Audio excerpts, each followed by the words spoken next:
बिस्मिल्लाहिर्रहमानिर्रहीम नहमदुहु व नुसल्ली अला रसूलिहिल करीम अम्मा बाद। जाम पे जाम पिया और मुसलमान रहे, जाम पे जाम पिया और मुसलमान रहे, क़त्ल इमामों का किया और मुसलमान रहे। यही दीन है तो इस दीन से तौबा माथूर, शक पैगंबर पे क्या और मुसलमान रहे। जिसने पाला पैगंबर को वो रहा काफिर, यजीदों ने क़त्ल हुसैन किया फिर भी मुसलमान रहे।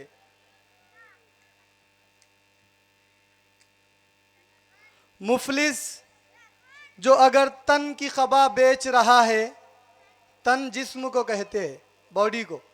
मुफलिस जो अगर तन की ख़बा बेच रहा है, वाइज भी तो मिंबर पर दुआ बेच रहा है। दोनों को है दरपेश शिकम का, दोनों को है दरपेश शिकम का सवाल। एक खुदी बेच रहा है तो दूसरा खुदा बेच रहा है। मोअज़्ज़ज़ दोस्तों, भाइयों और साथियों, आज हमारे प्रचार का और इलेक्शन का आखिरी दिन है। बहुत सारे लोग आपके बीच गुज़िश्ता 15 दिनों से आए हैं और सब ने अपनी अपनी तरफ से, अपनी अपनी जानिब से ये कोशिशें की है और ये काविशों में वो लगे रहे हैं, ये काविशों में वो लगे रहे हैं कि किसी न किसी तरीक़े से नांदेड़ की हल्के जुनूब की सीट, जो दक्षिण की सीट है, जहां आपका मेरा वोट है, यहाँ से वो अपना नुमाइंदा, अपनी पार्टी के लीडर को एमएलए के तौर पर चुन कर दे। तो मैं आपसे मुख्तसर अंदाज में ये कहना चाहता हूँ कि आपने सब की तकरीरें सुनी, आपने सब की बातें सुनी।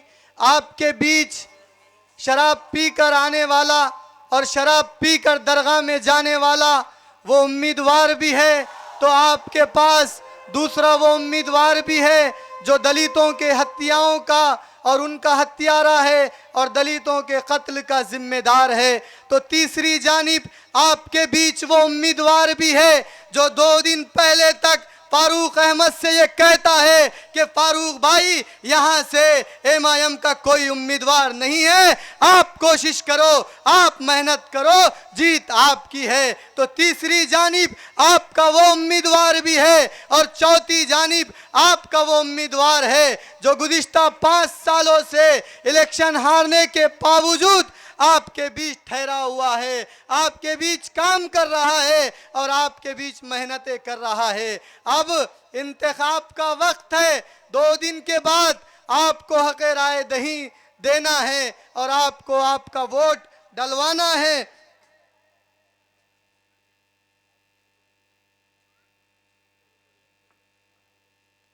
और आपको एक कीमती वोट आपका देना है और आपको एक ऐसे उम्मीदवार को जितवाना है, ऐसे उम्मीदवार को कामयाब करना है जो दलितों और मुसलमानों का एक बड़ा नेता बनकर आज सिर्फ नांदेड़ नहीं बल्कि पूरे महाराष्ट्र में उभर चुका है। मैं आपको उसकी मिसाल देता हूँ।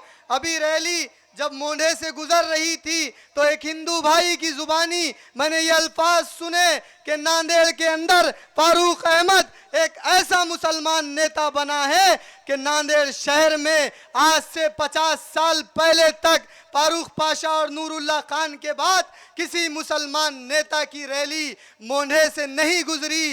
एक दूल्हे भाई नांदेड़ में फारूक अहमद वो है जिसकी रैली संगियों के सर कुचलते हुए और उनके सीनों को चीरते हुए मोंढे से गुजरी और अल्हम्दुलिल्लाह नारे तकबीर, अल्लाहू अकबर और जय भीम की सदाओं के साथ वो रैली गुजर कर मोंढे से वजीराबाद होते हुए, जो वजीराबाद के नाम को तब्दील करके आज हनुमानगढ़ उसका नाम रखा गया।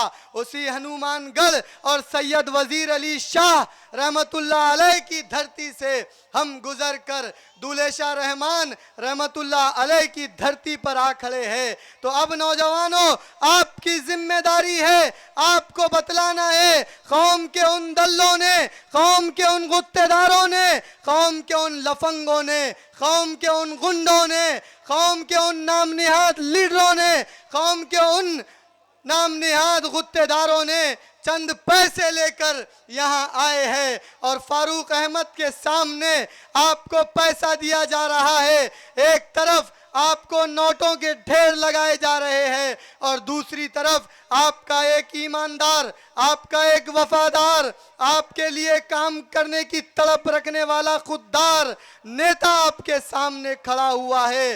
तो आपको बतलाना है, पैसा जितना है पैसा ले लो, पैसा आपका है। 3-3 लाख रुपए इन नगर सेवकों को मिले हुए हैं। अगर 500 रुपए ये नगर सेवक आपको दे रहे हैं तो कहो 10-20 हजार बांट कर बाकी के घर में मत रखो, जितने मिले पूरे लाओ और पूरे ले लो और वोट आपके अपने उम्मीदवार फारूक अहमद को आपको देना है। आपको कंफ्यूज करने के लिए बहुत सारी बातें होने वाली है। मैं आज खुलकर बोलना चाहता था लेकिन फिर एक चिट्ठी आई कि किसी का नाम हमको नहीं लेना है, क्यों तो हम उसूलों के साथ और दलीलों के साथ लड़ने वाले लोग हैं। इसलिए मुझे एक शायर का शेर याद आता है कि साथ रहना तो रहना किसी असील के साथ, साथ रहना तो रहना किसी असील के साथ, और दिलों में खौफ बिठाना तो बदमाशी है, दिलों में बात बिठाओ किसी दलील के साथ। तो इंशाअल्लाह अगर हम नाम ना भी ले तो दलील के साथ बात बिठाना आपके दिलों में जानते हैं। तो मैं आपको कहना चाह रहा हूं,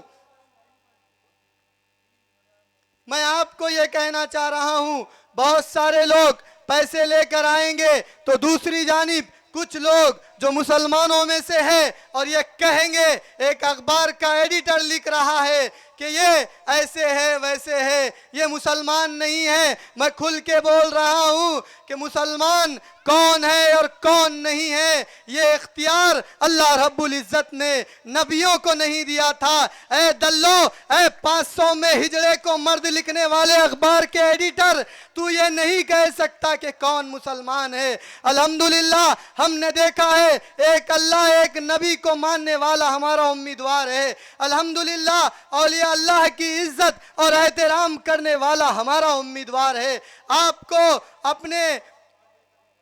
आपको अपनी बात पर जमे रहना है और आपको खुलकर ये बताना है, जब कभी मुस्लिम रिजर्वेशन की बात आई तो फारूक अहमद आपके बीच थे, जब कभी 3 तलाक की बात आई तो फारूक अहमद आपके बीच थे, गुस्ताखे नबी का मामला था, चाहे मुंबई में एहतजाज हो या नांदेड़ में एहतजाज हो, फारूक अहमद आपके बीच थे। जोमेटो में डिलीवरी बॉय अमरान को मारा जाता है और एक मुसलमान होने की वजह से उसको ज़दोकोब किया जाता है। तो मैं आपको खुलकर कह रहा हूं कि कहा जाता है कि फारूक अहमद पुलिस स्टेशन में नहीं आते, तो जाकर देखो पुलिस स्टेशन में उस अमरान की जब एफआईआर नहीं ली जा रही थी तो यही मर्द फारूक अहमद पीआई के सामने बैठा और एफआईआर कटवाई और उन संगियों को गिरफ्तार करने में हम कामयाब हुए।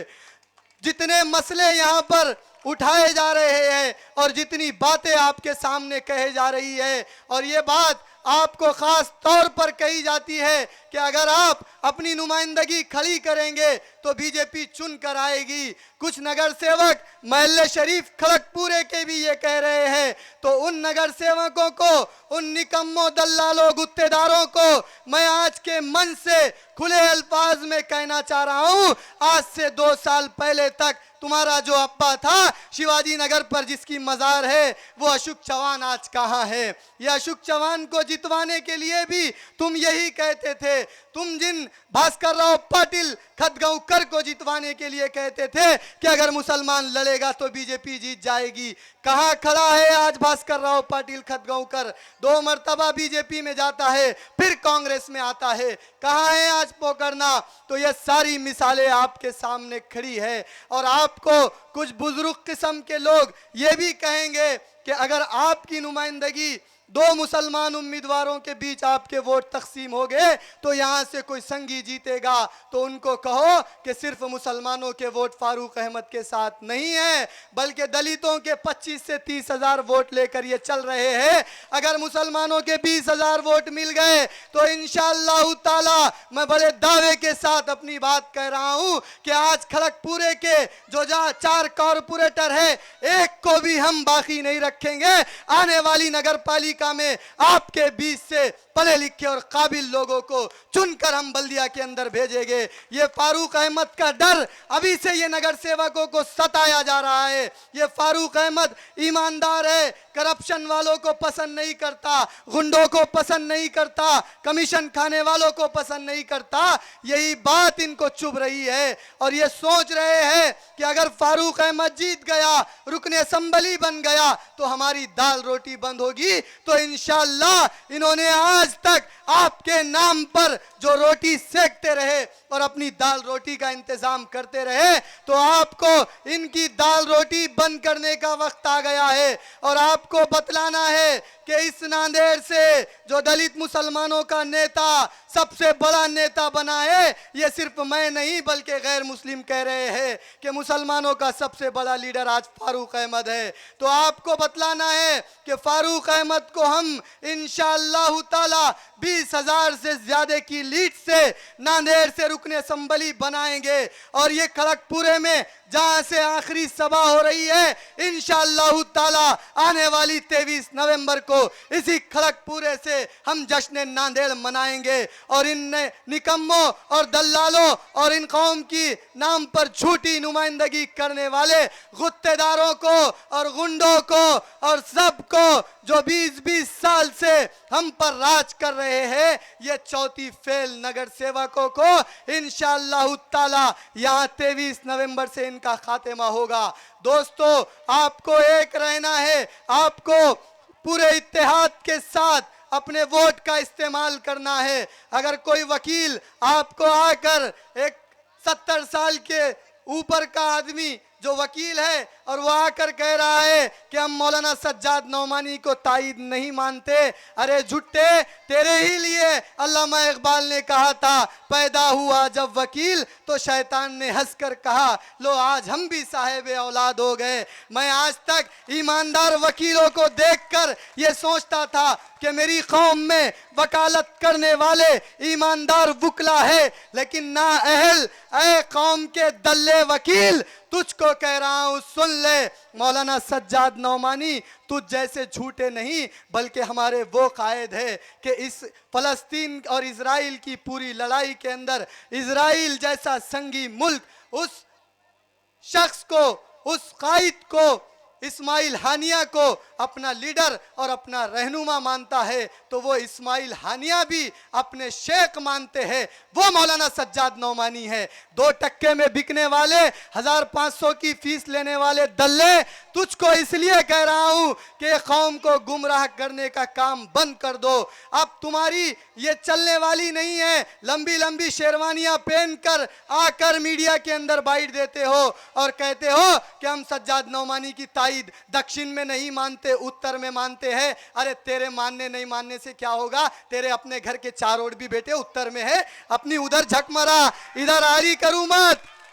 यहाँ इंशाअल्लाह ताला कोई दल्ले वकील की चलने वाली नहीं है, कोई निकम्मे और 3 लाख 4 लाख लाके इलेक्शन में अपने कौम के बच्चों को दारू और शराब पिलाने वाली नगर सेवक की चलने वाली नहीं है। यहाँ 2 टक्के के गुंडों की चलने वाली नहीं है, दादागिरी करने वालों की चलने वाली नहीं है, 500 में हिजड़ा लिखने वाले अखबार के एडिटर तेरी भी चलने वाली नहीं है। तुम सब की रोटी रोजी इंशाअल्लाह ये फारूक अहमद बंद करेगा। और ये फारूक अहमद ऐसे ईमानदार वफादार लोगों को नांदेड़ में लेकर आएगा और अपनी लीडरशिप, यहाँ से नौजवानों की लीडरशिप शुरू होगी। फारूक अहमद की निशानी गैस सिलेंडर है। आने वाली 20 नवंबर को आपको पूरे इत्तेहाद के साथ बहुत कुछ बोलना चाहते थे, लेकिन वक्त की कमी इजाजत नहीं दे रही है। तीसरी चिट्ठी आ गई है, इसलिए अपनी बात को खत्म कर रहा हूं। 6 नंबर की निशानी है, गुलाबी कलर की मशीन पर 6 नंबर का बटन है, जिसको दबाना है और फारूक अहमद को जितवाना है। इंशाअल्लाह जितने आज तक नांदेड़ दक्षिण से जितने आमदार थे, चाहे पोकरना हो, हेमंत पाटिल हो, दिलीप कंदकुर्ते हो, खदगौकर हो या कोई भी हो, सबका दूल्हे भाई सिर्फ फारूक अहमद है, यह आपको बतलाना है। और फारूक अहमद को जितवाना यह आपकी अखलाकी जिम्मेदारी है, इसलिए कि ये ईमानदार है, इसलिए ये वफादार है, इसलिए ये पढ़ा लिखा है, इसलिए ये कौम के मसलों पे बोलता है, बड़ी बेबाकी से अपनी बात रखता है, इसलिए ये रिजर्वेशन पर भी बोलता है, इसलिए ये वक्फ तरमीमी बिल पर भी बोलता है, इसलिए ये 3 तलाक पर भी बात रखता है, इसलिए ये फ़लस्तीन के मुसलमानों की तकलीफ को और उनकी आह को भी समझता है। तो मैं अपनी बात को 2 नारे लगाऊंगा और 2 नारे के साथ ख़त्म करूंगा। पहला नारा मैं कहूंगा बटन नंबर 6, तो आपको कहना है फारूक अहमद इंशाल्लाह फिक्स। और उसके बाद मैं कहूंगा नांदेड़ में 2 चीज़ों की चर्चा है, सबसे पहले नांदेड़ की तहरी और आपको कहना है फारूक अहमद की उम्मीदवारी। उसके बाद मैं अपनी जगह ले लूंगा। Button number 6, button number 6, button number 6। Nanded में 2 चीजों की चर्चा है, एक नांदेड़ की तहरी, दूसरा फारूक अहमद की उम्मीदवारी। नांदेड़ की तहरी, नांदेड़ की तहरी, नांदेड़ की तहरी इंशाअल्लाह ताला इसी इत्तेहाद के साथ जमे रहे। और आरएसएस से लड़ने वाले, आरएसएस का उम्मीदवार जो यहाँ से खासदार का उम्मीदवार है संतू खंबरडे, उसके भाई को भी उसको विष्णुपुरी वापस भेजना है। दिलीप कंद कुर्ते को अशोक चौहान की गोद में फिर से बिठाना है शिवाजी नगर पर। और जितने लोग आए हैं, बाकी लोग तो हमारी गिनती में नहीं है, 10-15 हज़ार तक समझ जाएंगे हमारा मुकाबला। ये मैं नहीं कह रहा हूँ, नांदेड़ की मराठी मीडिया कह रही है। सिर्फ 3 लोगों का मुकाबला है, नंबर 1 फारूक अहमद, नंबर 2 दिलीप कंद कुर्ते, तीसरे हंबरडे। तो हम तीनों के मुकाबले में ठहरे हुए हैं। और इंशाअल्लाह आपका अपना उम्मीदवार नांदेड़ का एक ही दूल्हे भाई रहेगा। अब किसी की दाल नहीं चलने वाली, सिर्फ फारूक अहमद यहाँ से मुंतखब हो गए। मैं एक शेर के साथ अपनी जगह लेता हूँ। जलाले आतिश बर्क वो साहब पैदा कर, अजल भी कहाँ पुट्ठे वो शबाब पैदा कर। तू इनकलाब की आमद का इंतज़ार न कर, जो हो सके तू खुद ही इनकलाब पैदा कर। शुक्रिया अल्लाह।